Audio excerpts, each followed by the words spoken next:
Okay, బాగుంది. కొంచెం ఉంటే బాగుండు అనిపించింది. ఏమన్నా అంటే ఇంకా ఏదో మిస్ అయ్యారని ఫీలింగ్ వస్తుందా మీకు? ఎక్స్పెక్టేషన్స్ ఎక్కువ పెట్టుకున్నాం కదా. సో ఇది ఒక 5 years బ్యాక్ జరిగిన షూట్ కదా. సో ఇంక కొత్తదనం ఏదో మిస్ అయింది. కానీ పవన్ కళ్యాణ్ గారి డైలాగ్ వర్షన్స్ కానీ, సీజీ వర్క్లు కానీ ఇవన్నీ చూసినప్పుడు అయితే మాత్రం స్క్రీన్ లో మాత్రం ఒక పెద్ద కోహినూర్ డైమండ్ అయితే చూస్తాం మనం. సో ఎప్పుడని వెయిట్ చేస్తున్నాం అనమాట. పవన్ కళ్యాణ్ గారు బల్లెలు పట్టుకుని ఇలాగా ఒక్కొక్క బాణం మీద కొత్తుంటే దాన్ని బల్లెంతో కొడతా ఉంటారు కదా. ఆ సీన్ అనేది ఎలా అనిపించింది? అంటే ఇప్పటి వరకు పవన్ కళ్యాణ్ గారు అంత మాస్ చూడలేదని చెప్పి చాలా మంది వైరల్ చేస్తున్నారు. మీరేమంటారు దాని గురించి? చేయలేదు ఎప్పుడు అసలు ఆ కాస్ట్యూమ్ కూడా ఎప్పుడు వేసుకోవాలి. అలాంటి యుద్ధ సన్నివేశాలు, అలాంటి క్యారెక్టరైజేషన్ ఎప్పుడు వేయలేదు. ఆయన అంతా ఏముంది, చేతికి కర్ర దొరికిందా తలకాయ బద్దలు కొట్టేసాం. అన్ని సీన్లు అంతే, అన్ని సినిమాలు అంతే. జల్సా దగ్గర నుంచి చూసుకుంటే రేపు మొన్న వచ్చిన భీమ్లా నాయక్ అండ్ వకీల్ సాబ్ అన్ని చూసినంత అంతా వేరే ప్యాటర్న్ వెళ్ళిపోతూ ఉంటది. సో ఇదేంటంటే పాన్ ఇండియా ఫస్ట్, ఇప్పుడు ఇదే ఫస్ట్ అనమాట పాన్ ఇండియా.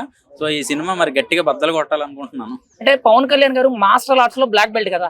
గతంలో కూడా ప్రతి విద్య కూడా ఆయనకి వెనతో పెట్టిన విద్యలు అంటే ఇప్పుడు కరెక్ట్ గా చేశారనుకున్నారు. ఈ ట్రైలర్ షాట్లు చూసిన దాన్ని బట్టి మీకు అవన్నీ కూడా యాక్చువల్ గా ట్రైలర్ లో మనం ఏం చెప్పలేం.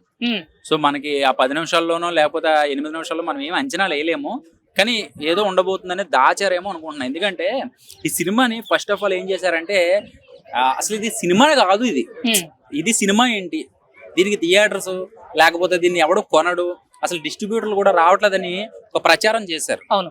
సో వాళ్ళందరికీ కూడా రానున్న రోజుల్లో ఈ నెల వచ్చే నెలలో గట్టి సమాధానం చెప్పుద్ది. ఎందుకంటే మనం చూడకుండా అంచనాలు వేయలేం. మనిషిని చూడాలి, నీడను చూడకూడదు. నీడను చూసి ఎలా అంచనా వేస్తావు నువ్వు ఆడదని? అంటే ట్రైలర్ లోను లేకపోతే ఆ చిన్న చిన్న డైలాగులు లేకపోతే ఆ సాంగ్స్ చూసి మనం అంచనా వేయలేం కదా. సో వచ్చాక మాట్లాడదాం ఏదైనా.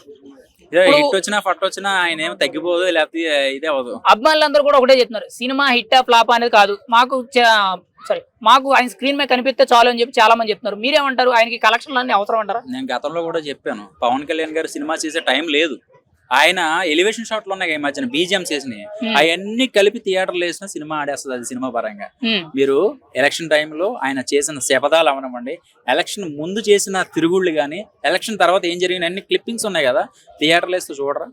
పవన్ కళ్యాణ్ గారికి ఇది ఒక కంబ్యాక్ సినిమా అవుతుంటారా? హరిహర వీరమల్లు అనేది అంటే దాదాపు 4 years తర్వాత వస్తుంది కదా, చాలా రోజుల తర్వాత ఫ్యాన్స్ అందరూ కూడా వెయిటింగ్. కంబ్యాక్ అవుతుంటారా?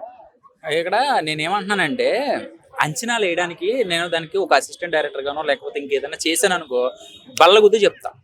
సినిమా ఇండస్ట్రీలో ఇప్పుడు ఏమైపోయిందంటే బాగున్న సినిమాని కూడా బాగాలేదని ఒక బ్యాడ్ ప్రచారం చేస్తున్నారు. ఎందుకు? సోషల్ మీడియా వల్ల. సో నేను చూసాక కావ్యాస్ కదా, నేను దీనికే చెప్తా గట్టిగా, ఓకేనా?